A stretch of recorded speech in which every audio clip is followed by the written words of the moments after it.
সুবহানাল্লাহ বলতে পারলেন না? হে নামাজি আমার ঘরে নামাজে পড়ো আজ, দিল মে তোমার চরণ তলে হৃদয় যায় নামাজ।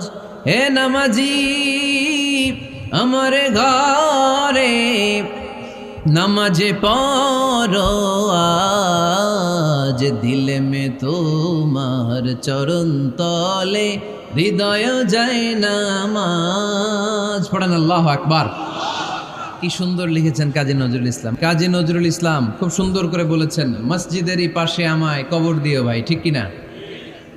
মসজিদেরই পাশে আমায় কবর দিও ভাই, যেন গোরে হতে মুয়াজ্জিনের আযান শুনতে পাই।